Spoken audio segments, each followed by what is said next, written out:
masalah kesehatan anestesi yang terjadi pada pasien ini adalah nyeri dan shivering, di mana nyeri pasien itu adalah 5, yaitu sedang, dan shivering itu kedinginan. Di sini kita bisa menangani atau mengatasi nyeri dan shivering itu dengan cara nyerinya kita bisa melakukan relaksasi nafas dalam, dan shivering bisa menggunakan selimut.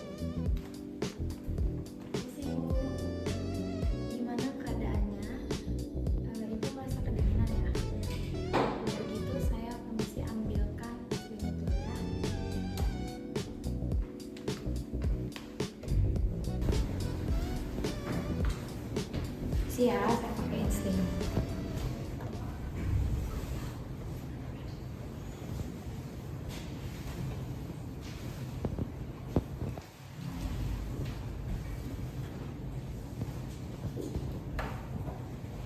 Bu, apakah sudah merasa lebih aman?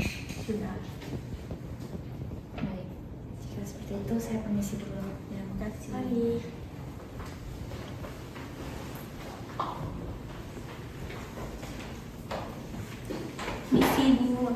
Ibu punya ya? Ya. Jadi di sini kita ada tentang skala 1 sampai 10. 1 sampai 3 itu nyerinya ringan, 4 sampai 6 itu sedang, 7 sampai 10 itu berat. Ibu rasanya di skala berapa? 5. Skala 5 ya. Jadi berarti itu skala 5 sedang ya Bu ya. Jadi di sini kita akan melakukan teknik relaksasi nafas dalam. Ibu bisa ikuti saya ya. Bisa ditarik nafasnya, dihembuskan, tarik lagi, hembuskan, tarik lagi, hembuskan. Ibu sekarang rasanya gimana? Udah nyaman ya? Nah, jadi Ibu kalau ada apa-apa bisa panggil saya ya. Makasih atas waktunya ya Bu. Permisi. Ya. Ibu, kita pindah ruangan dulu ya. Ya. Yuk, ayo.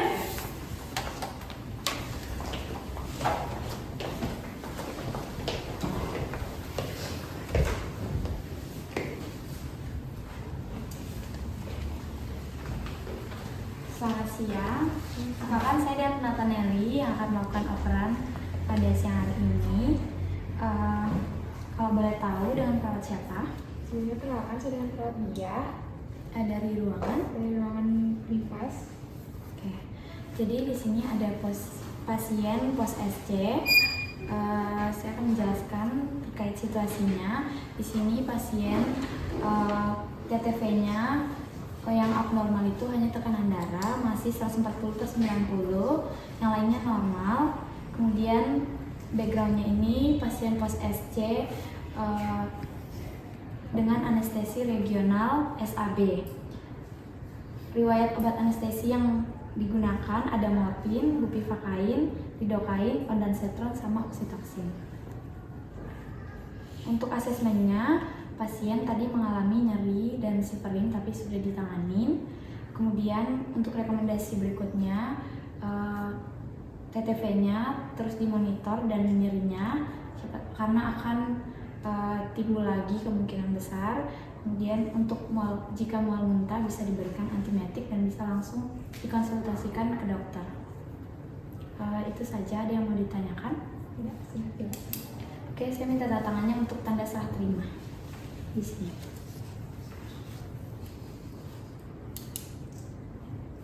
Oke, itu aja. Terima kasih. Ini pasiennya langsung dibawa ke ruang rawat ya? Ya. Kasih ya. Ya.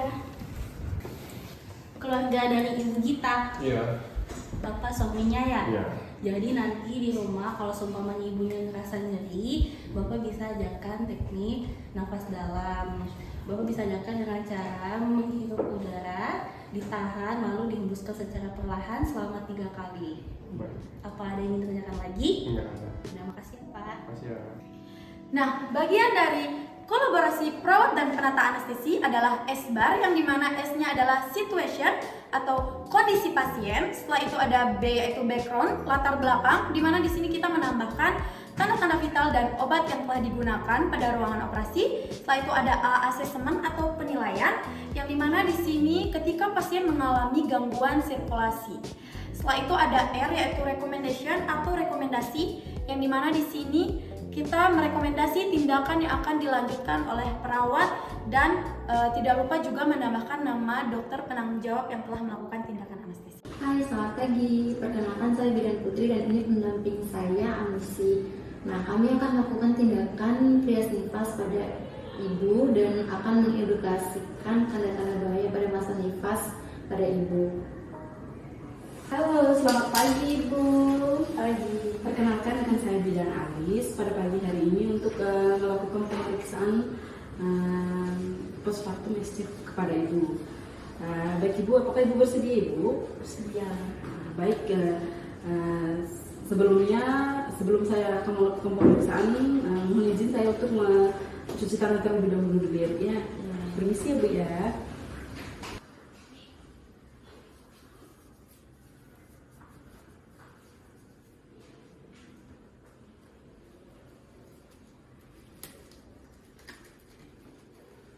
Baik Ibu, untuk pertama saya akan melakukan pemeriksaan pada bagian payudara Ibu ya. Permisi ya Bu ya, untuk tangan kanannya mengangkat ke atas. Permisi ya Bu ya. Permisi ya Bu ya. Ibu nanti kalau Ibu misalnya Ibu merasa tidak nyaman atau sakit, bilang ya Bu ya. Di bagian payudara Ibu tidak ada benjolan, tidak ada pembekakan, tidak ada lecet, dan produksi ASI atau kolostrum ibu lancar ya Bu ya. Permisi ya Bu ya. Sekarang bagian kanan Bu, bagian kiri ya Bu ya. Permisi ya Bu ya.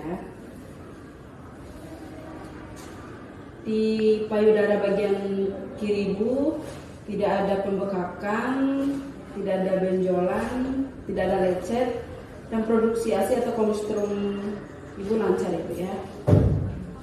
Baik, kembali Bu. Baik, setelah ini saya akan melakukan pemeriksaan di bagian perut Ibu ya Bu ya.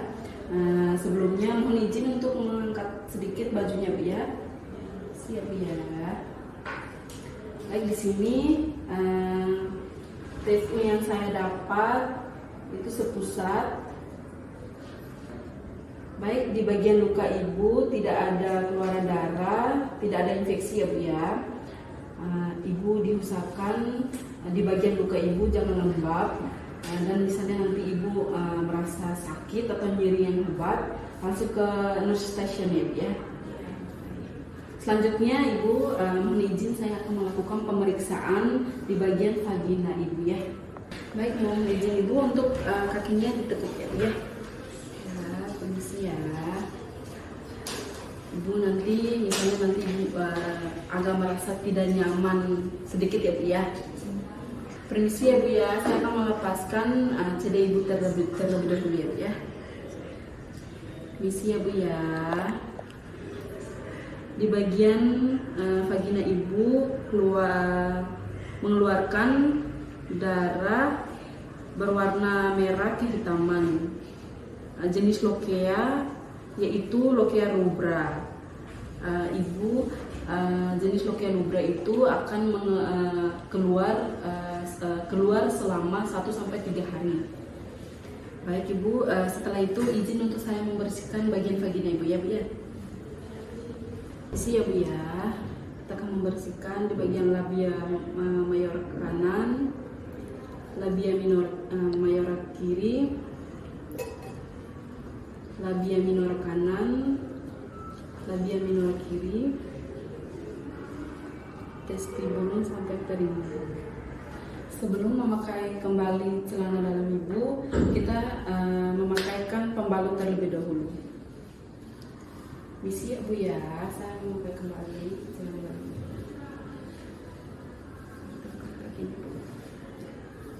Ini satu. Setelah itu saya akan mencuci tangan dan melepas handscoon. Ibu, untuk hasil pemeriksaan yang saya lakukan semuanya normal ya Bu ya, tidak ada infeksi, tidak ada pembekakan yang serius ya Bu ya. Baik Ibu, apakah Ibu ada pertanyaan Bu? Tidak. Ya. Baik, terima kasih ya atas kerjasamanya Bu ya.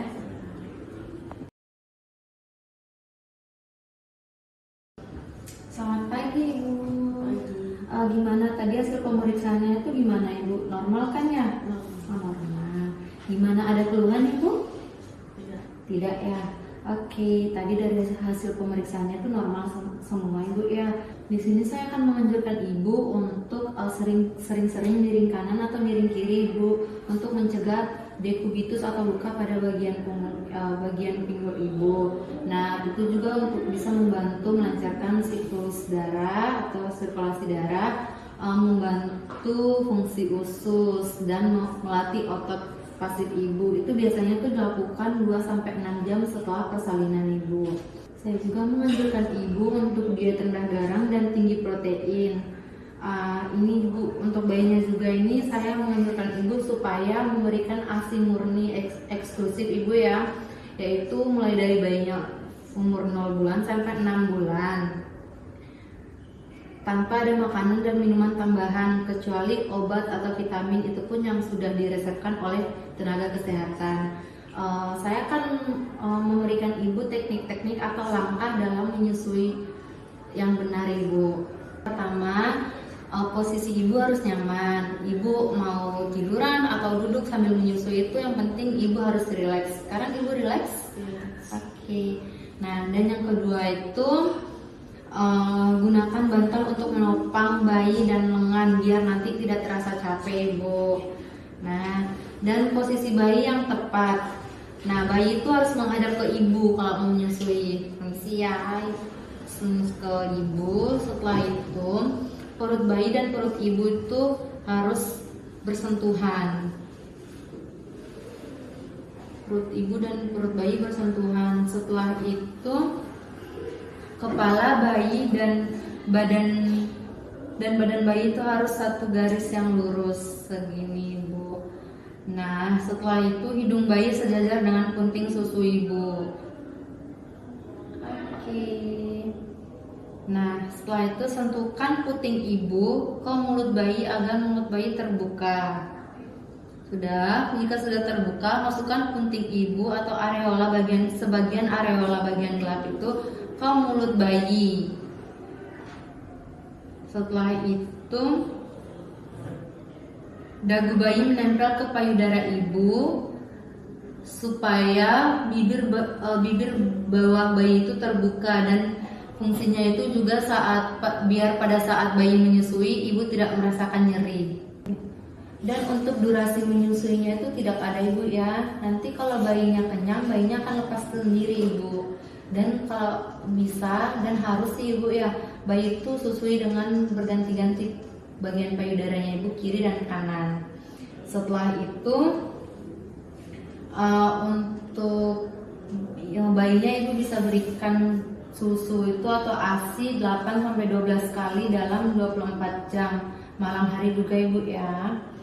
Nah, setelah itu Ibu akan dianjurkan untuk menjaga luka operasinya Ibu agar tidak infeksi. Dan saya juga akan kasih tahu ke Ibu tanda bahaya pada masa nifas. Yang pertama itu ada demam tinggi, itu sekitar 38 derajat Celcius ke atas, ada nyeri bagian perut, sesak nafas, ada keluar cairan atau nanah dari vagina, dan masih banyak lagi Ibu.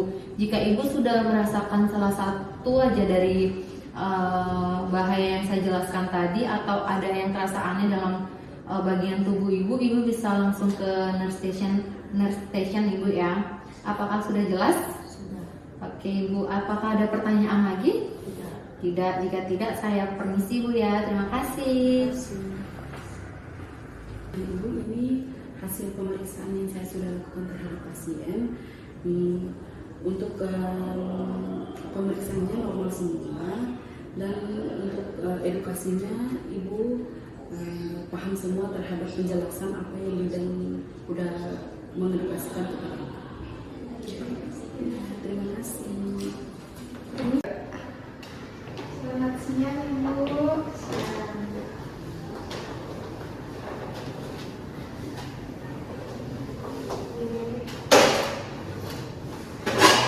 Kenapa benar yang berita? Nah, Coba saya cek langkahnya. Keluarga ini, jadi kami di sini melakukan perawatan luka. Namun sebelum itu saya akan memberikan obat untuk mencegah terjadinya infeksi. Nah, yang dimana tanda-tanda infeksi itu bisa dilihat dari adanya kemerahan atau bisa saja nanti membuka pada lukanya, dan juga bisa saja nanti ibunya tuh sampai demam gitu. Nah, nanti kalau misalkan terjadi perdarahan pada vagina atau kelamin ibu itu bisa langsung lapor ke dokter nih. Nah, sekarang saya akan memberikan obat untuk mencegah terjadinya infeksi pada luka ibu nih.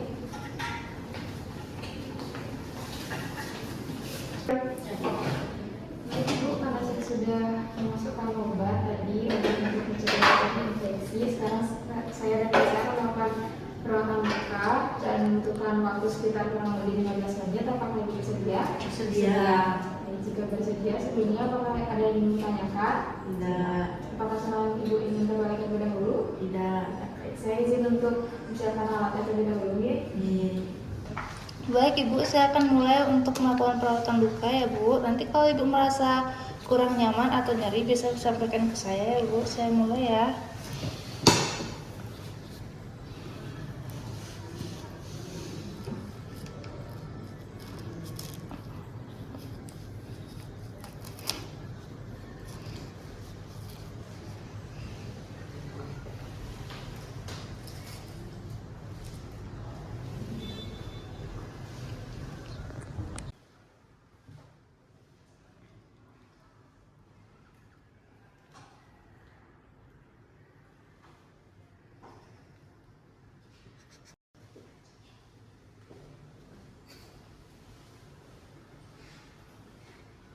Selamat pagi dok, saya dari ruangan Mifas ingin membawa pasien atas nama ibu kita dengan keluhan mual, pusing, dan memiliki riwayat hipertensi dan akan melakukan terapi akupuntur. Baik, nanti saya akan melakukan terapi akupuntur pada ibu kita. Terima kasih ya informasinya. Halo, selamat pagi Ibu. Pagi. Atas nama Ibu siapa? Gita. Oke, baik Ibu Gita, saya izin cek lidahnya Bu ya, bisa menjelaskannya. Oke. Oke, baik Ibu, untuk keluhan yang dirasakan saat ini apa Ibu? Pusing, mual, sama punya riwayat tensi tinggi. Oke, baik Ibu. Baik, sekarang di sini tujuan saya ke sini adalah untuk melakukan akupressor. Nah, akupressor itu dimana tujuannya adalah untuk menurunkan tensi ibu serta menghilangkan pusing dan juga mual ibu. Sebelum itu, apakah ibu bersedia untuk di akupressor? Bersedia. Baik, saya izin cuci tangan terlebih dahulu Bu ya.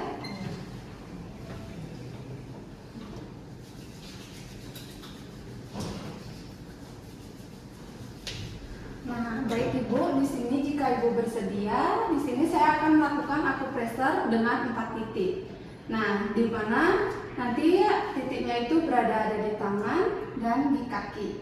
Oke, nah nanti selama akupressor itu akan membutuhkan waktu 5 sampai 10 menit. Oke, di sini saya akan mulai Bu ya untuk menentukan titik-titik akupunturnya.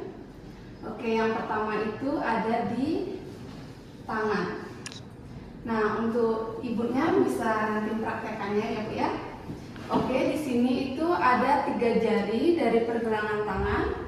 Nah, di sebelah sini itu namanya PC6 atau negon. Ini titiknya bisa seperti atau pemijatannya seperti searah jarum jam. Tuh, putar selama 2 sampai 3 menit Bu ya. Di sini tujuannya adalah untuk mengatasi mualnya Bu ya. Oke. Nah, untuk titik yang kedua itu berada di sebelah di bagian kaki Bu ya. Ibu maaf Bu ya.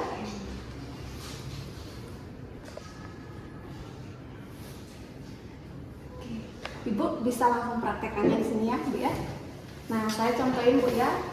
Nah, kalau di kaki itu yang kedua itu ada ST36. Nah, di mana 4 jari dari patella di sini, nah turun dari tulang di sini nih. Nah, di sebelah sini kan ada tulang Bu ya.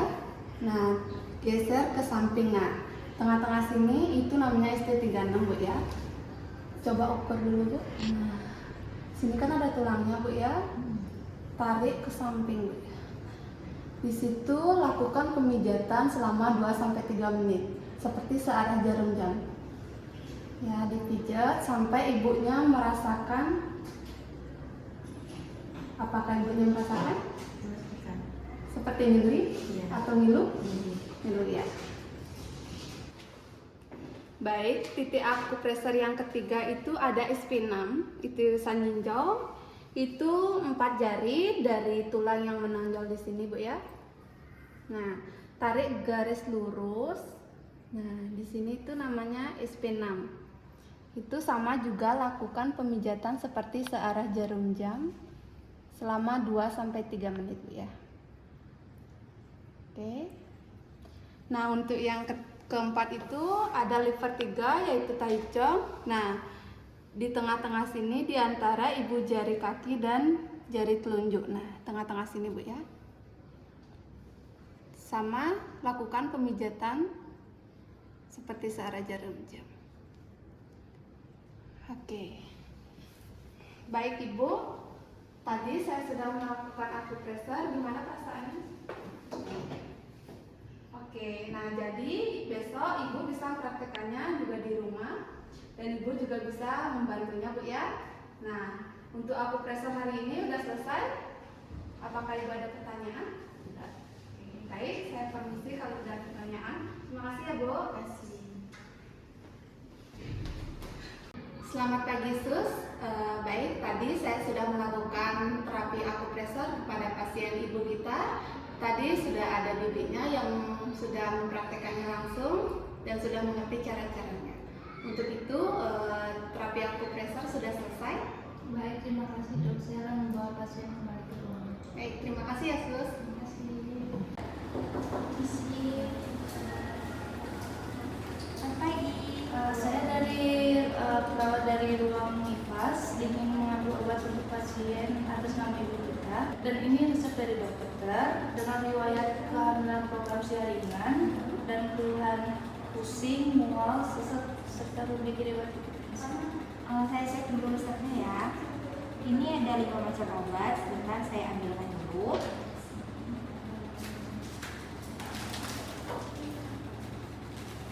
Ini di resepnya ada 5 macam obat ya Pak. Yang pertama itu ada nifedipin. Nah, nifedipin ini obat untuk menurunkan tekanan darah dan diminum ini setiap 2-3 kali sehari.